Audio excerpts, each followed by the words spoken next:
Still working. Anybody got a favorite? About 6:39. 639. 639.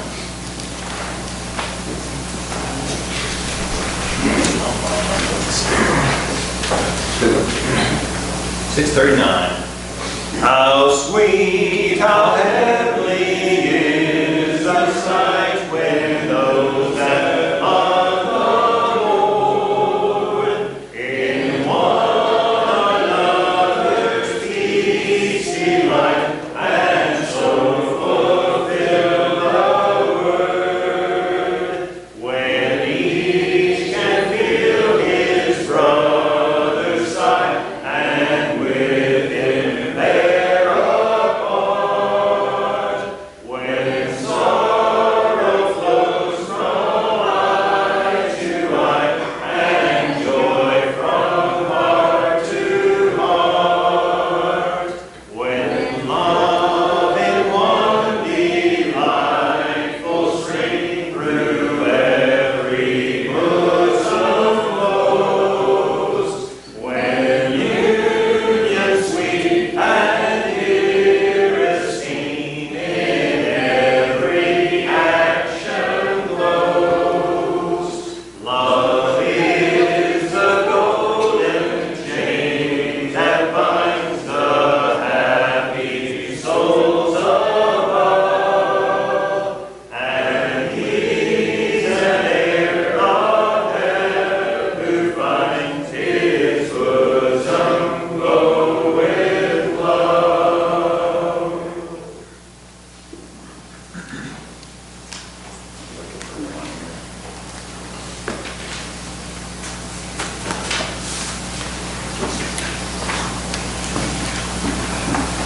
Okay, anybody got one?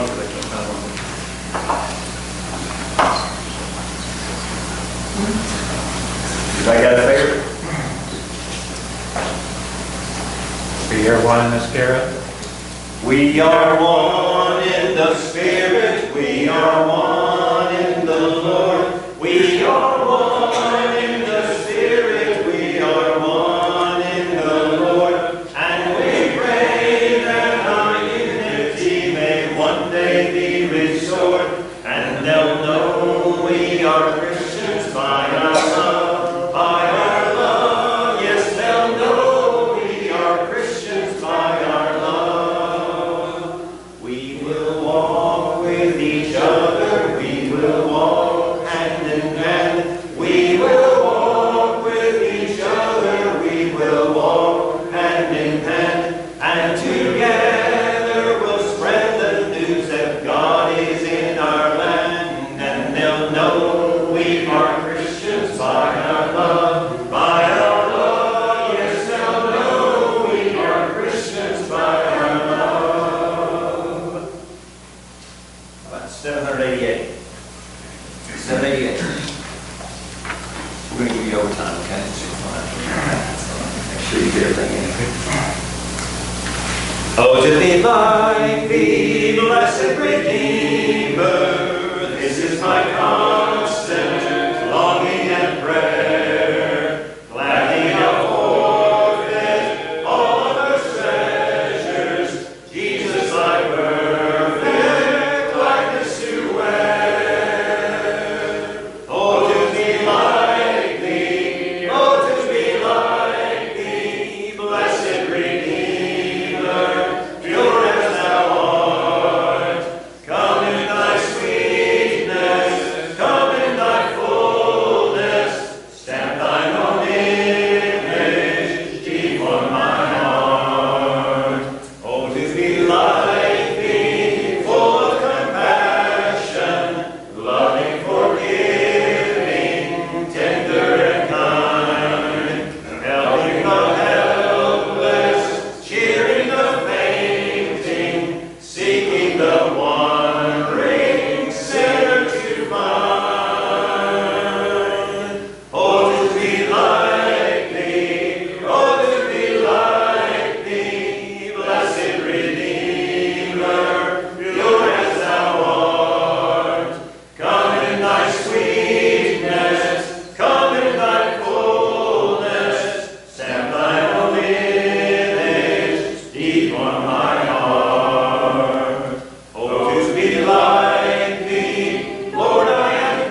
Ready? No.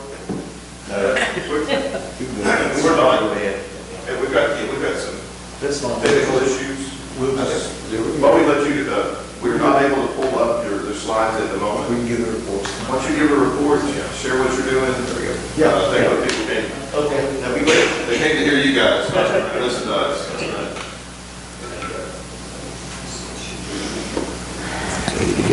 And they're working to try to get the slides. No, that's fine. That's fine. Well, let me just say it is a joy to be here, and I appreciate the perseverance.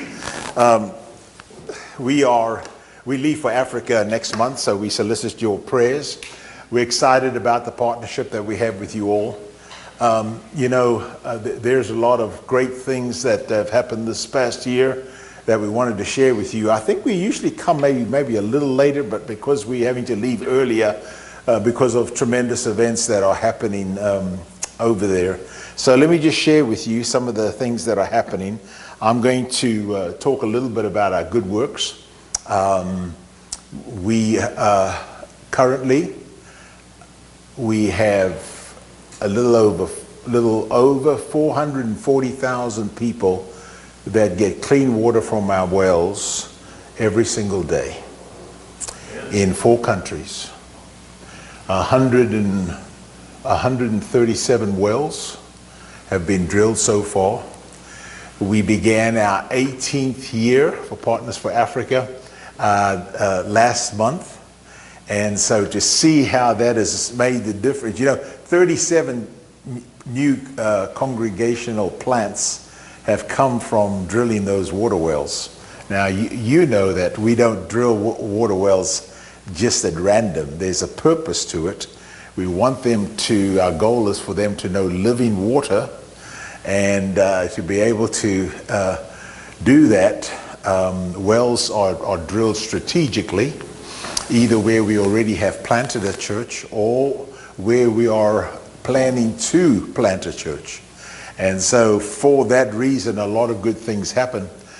We drilled a well, and some of the results you get back later in years, I mean, you drill the water well, people come and drink from that well, vegetables are planted, and so you've changed life expectancy immediately, especially in the rural areas where life expectancy is in the mid-30s. You get them clean water and they can now grow vegetables, and that's so weird to us because, mid-30s, we just getting started. But when you get rid of all those waterborne diseases, then you give them a new lease on life.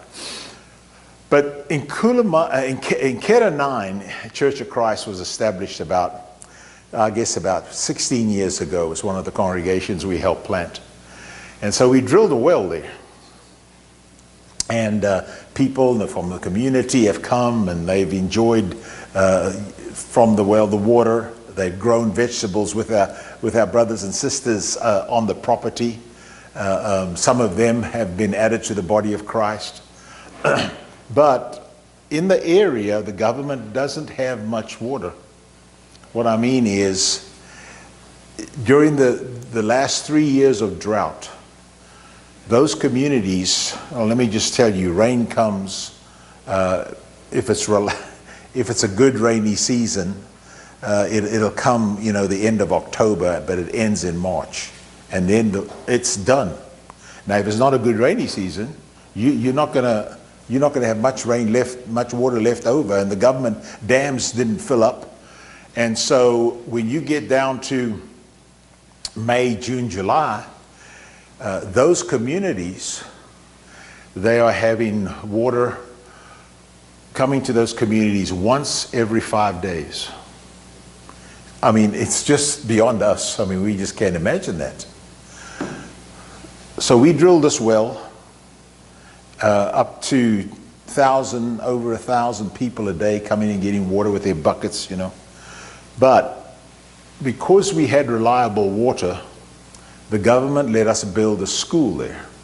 Now, we already have a high school, but because of that well, we've been able to open up another Christian high school because it has reliable water. So just some of the benefits of our good works. Currently, we're feeding about 2,500 children a week, feeding them, sending most of them to school. And so you get these little kids, they're 5, 6 years old. Now, we end our feeding program once they graduate from high school. But here they come, and so every time we feed them, we feed them, food, physical food, but then also spiritual food. And so inevitably, as the years go by, 12, 13, 14, they're coming to our Sunday schools, they obeying the gospel. Well, you get some wonderful stories, and I think most of those stories we're going to realize when we're in heaven one day. But every now and again, you get something that just happens.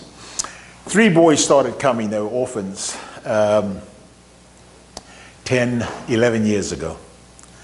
And we fed them, and they grew and they developed, and they are a vital part of the Nkulamani Church of Christ now as far as the youth program is concerned.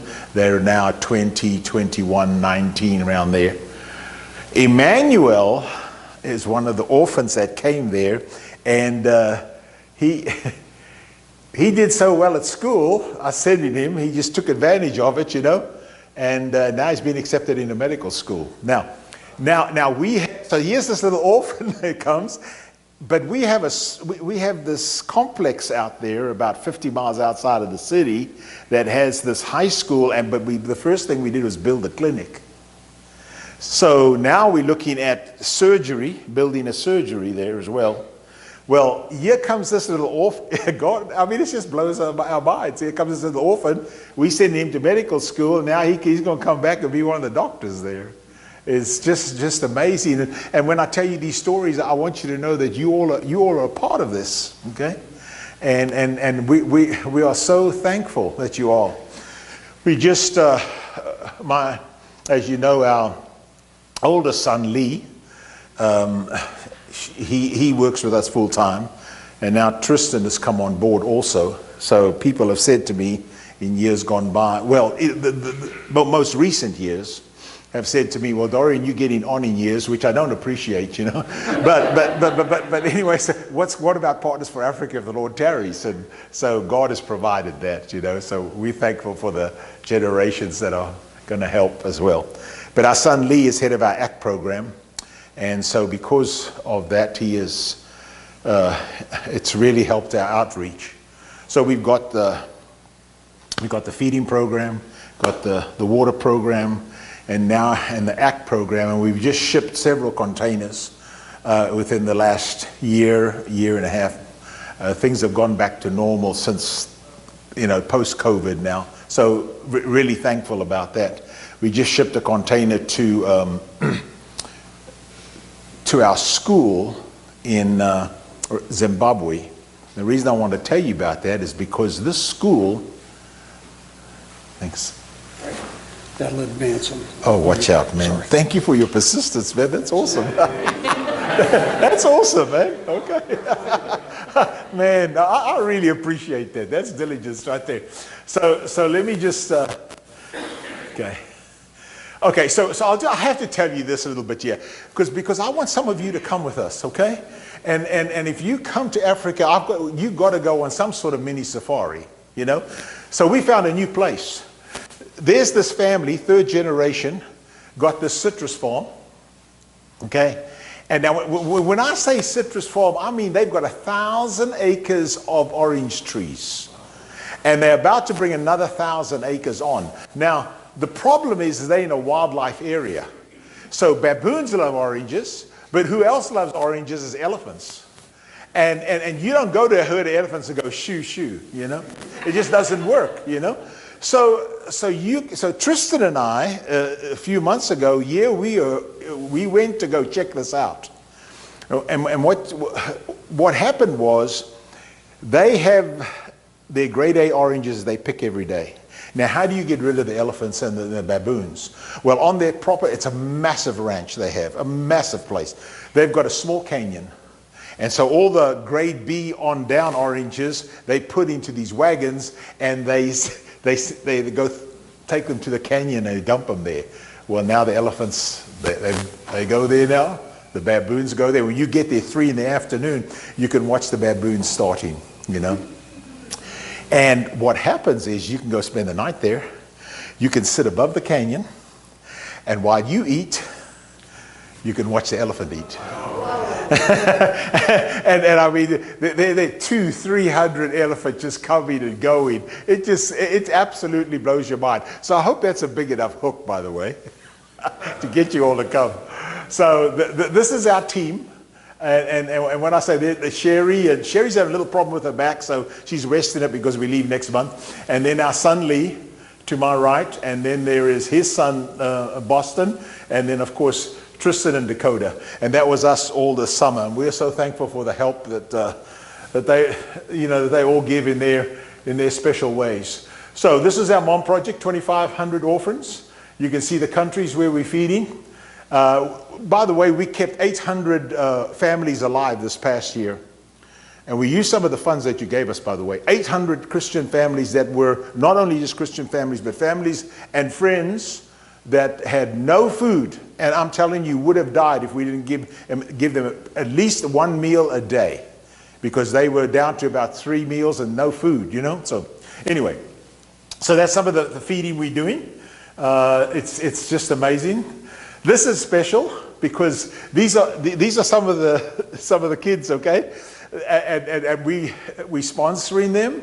So school's about to begin in January because their school year is January to December, and so they get their notebooks from us, they get their pencils, and they get a bar of soap, and that bar of soap washes their clothes, washes their body, and washes their dishes. And the parents are so happy to see that soap, you know. The pictures that you see there, they don't have the phones we have, and they can't take pictures like we can. But I just want you to know, this is some of the people that we've kept alive this past year. And it's just because we haven't got a well there yet, but we will. The lady at the back, when you see those ladies, she has a baby on her back, and she has a 22.2 pounds on her head, and she's going to walk about 3 miles back home, and she is so happy. And that bag of meal will provide food, a meal a day for a month. So we're thankful for that. This is Tristan. This is unloading. The reason I want to show you this is, well, I want you to see what Tristan does, and it's so nice because I don't have to do that anymore because I've got a younger generation. You know, he's got a stronger back now. But when we drove up with that truck, this is in Zambia, by the way. The others was in Zimbabwe. Some of those people hadn't had a meal for 2 or 3 days. And nobody rushed the truck. They all sat there because Southern Africa, especially Zimbabwe, Zambia, Lesotho, their family structure is still solid. Integrity, respect for the elderly, and they only when their names were called did they come get their food. And I'm thankful that they have that. It's a blessing to them. Anyway, that's cornmeal, the big white that might look like mashed potatoes, and she got chicken, and she got some greens, and that greens it would be equivalent. It's called chamalia, and it's equivalent to our kale. Remember the boys I was talking about? There they are. That's when they first came to us. And Emmanuel has the black t-shirt on. He's the guy that's qualified to medical school, and he heads to medical school in June. So we're thankful. Zimbabwe, that's our wells. I've talked about that. That well has been there 14 years. Over 350 people have been immersed into Christ in that well. So 116 wells in 17 years, 420 people receive water. It's higher than that now. I just got a recent stat. But anyway, it gives you an idea. 34 congregations, 4 new wells planned for 2025. And we've already done one well this year already. Okay. This is it doesn't look really great, but I want you to know that's a very special well because it's a solar powered well. A distance from the school, there's some gold mines. And when they start digging these new mines, the water starts rushing into some of those shafts, and they approach approached us and they said, is there any way that you could use this water? I think so. And so we put it right down into those mine shafts, and we get water from them. And we've got a 35,000 gallon container there at our school campus. And we pump, with that solar power, we pump 1 mile to that tank. And then that tank distributes all around. That's another well we just finished. And we're thankful that solar has come down enough where a lot of the elderly ladies, especially in the rural areas that have arthritis and suffering, that pumping sometimes with the pump is very hard. So that pumps the water up into the tank and then provides a faucet where they can just turn on the water. One well we just finished in Zambia. And another one we just finished at a school in Zambia as well. They were so happy. You know what that does? It gives you an opportunity to go and share the gospel, because, you know, if you went up to the school and you said, this is government schools, and you said, could we begin a Bible class with not a chance. You drill a well? Come on. And so now, not only have we planted a new church on that campus, but now we teach the kids once a week. And so that's one final one we finished. So this is the ACT project, 45 container ships, 7 countries have benefited from this ministry. And so a lot of good work's been done.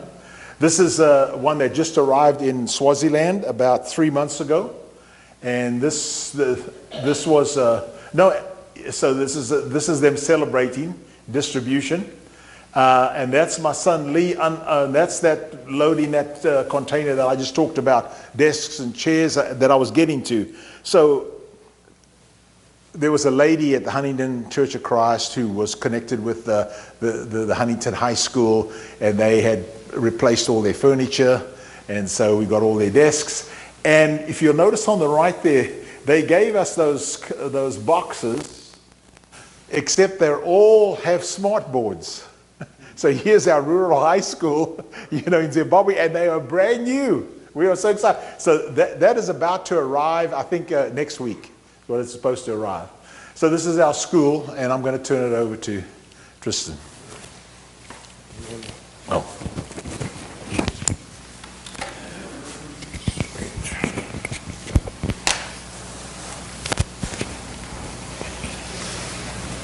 All right, awesome. Hey, again, thank y'all for having us. It's great to be here. But to kind of just continue the show, this is our school, Amazon Christian Academy. One of the things that is kind of cool to me now, reflecting back on it, is you'll notice that you see the 2 crosses, the lion's head, and then the other 2 crosses. And when my brother was probably, around 10 years old, we were just starting the school up, and we were thinking, what could we do for our name? What could we do for an icon, kind of like something that people could see and know the school by? And he came up by using the crosses as the A's and the lion as the C, and that's just always cool to kind of remind me of that. But this is a bottom. All right, bottom. Sweet. But this is, along those lines, this is our philosophy for, okay, there we go. All right, cool.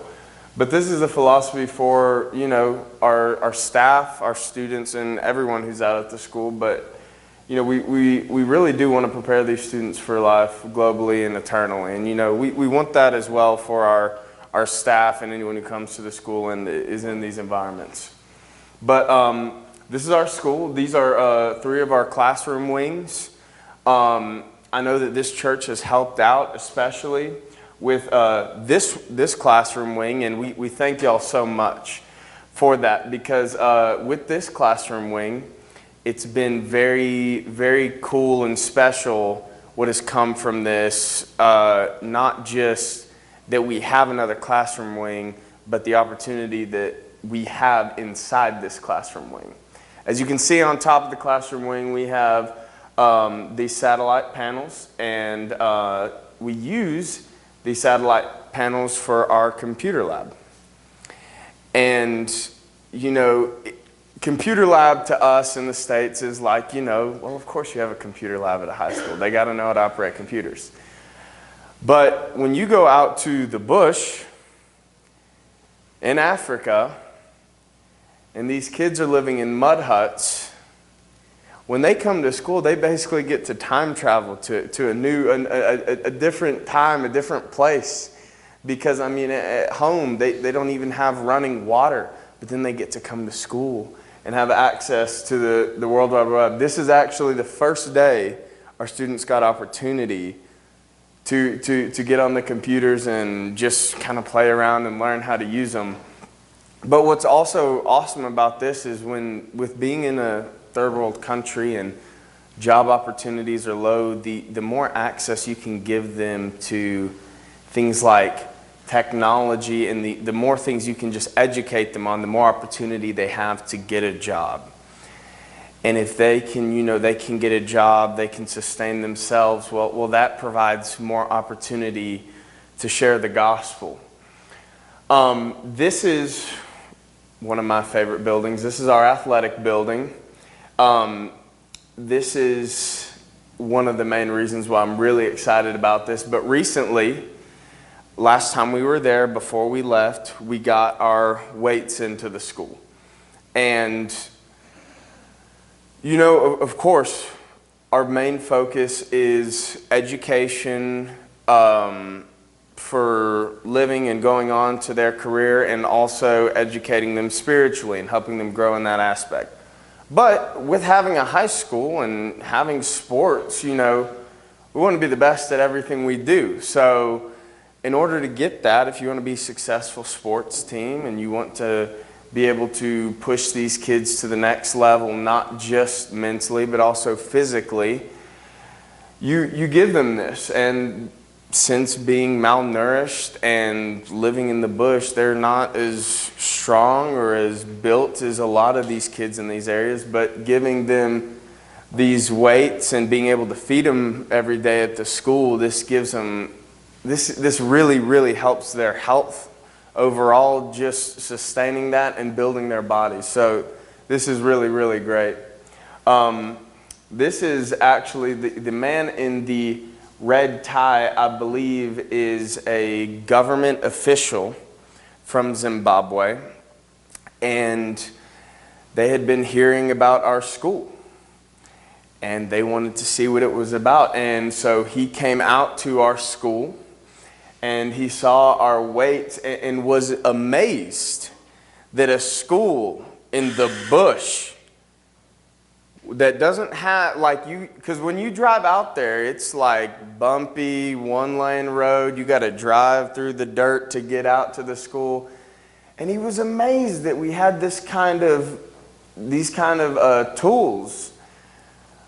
And he was just astounded, and he was so happy for these students and for these kids and for the opportunities they're given. Because this land that the school is built on was given to us by the government, and they love to see this positive effect. So this builds our relationship even more with the government, who could potentially give us more land for more opportunities, which is great. We are working on our 5th classroom wing, so this is them kind of digging up that area to get ready to lay down the foundation. And these are just some of the pictures from the progress that's been going on with that. Granddad actually showed me, and we're just about done with this classroom wing. So this is really, really awesome. One of the cool things about our school is, and this is going to sound odd, but one of the things that really intrigued me about our students, for the first year, none of our students got baptized. None of our students just completely converted to what they were, because they didn't know who we were. They didn't know why we did what we did. They were kind of hesitant. But after studying and learning and taking the time to see what really this Christianity thing is, what these people are really teaching us, what this commitment really is, after about a year, we started seeing students, they wanted to become Christian. They want to see what that's like. And now it's a regular occurrence for us, which is awesome because, but it's not because someone told them that, hey, you should just do it. But these kids, they studied for themselves and they learned this material, and then they chose themselves to make this decision. And one of the things that's awesome about our school is that just as we have the school there, we also have a church planted on our campus. So we have both, which is great. Which this is the preacher of that church. So we have hands-on preachers and ministers who can help with these kids and guide them in these through their spiritual walk, which is just great. And you know, we have them for moments like these. Let's see. There we go. But this is them baptizing another kid, which is awesome. And so yeah, it's crazy to think we've had the school for this long, but this is our first graduating class. Yeah, so this is really exciting for us. It's mind-blowing to me because it was just yesterday that I remember Granddad being like, hey, I think government gave us land and I think we're going to try to build a school. And I was like, okay, cool. I didn't think much of it, but now we have our first graduating class, so this is really, really cool. These are some of the kids in the school, I believe, in Tanzania. In Kedanine. Okay. Awesome. And then, yeah, so this is one of the newest schools that we're now getting to work with. It's again really great to see that, to see kind of how God works and how when He taught us, you know, to live by what we believe,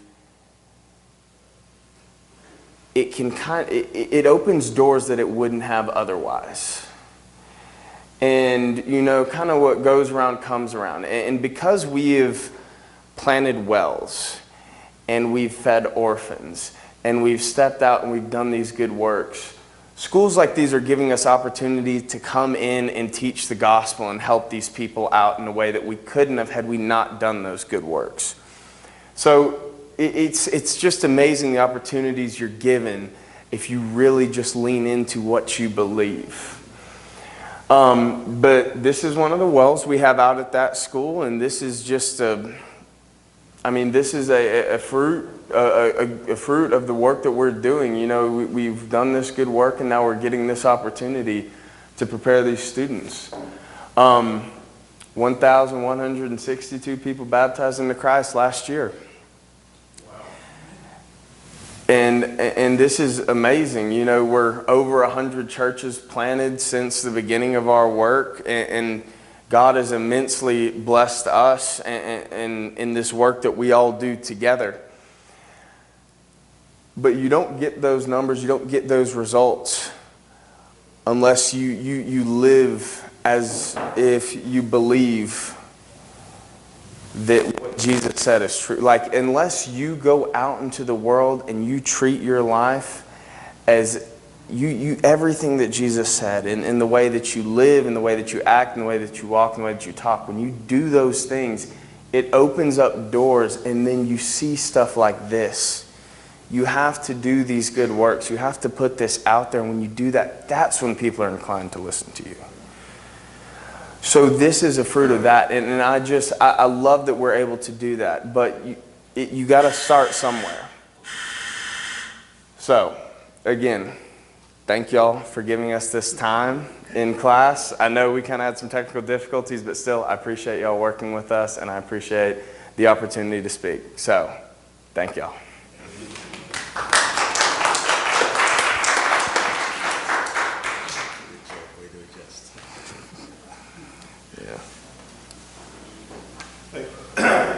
Thank you. We're dismissed for class. Reminder, there's some coffee downstairs. Okay, some coffee downstairs. So we've got a few minutes of break. So thank you very much. Thanks.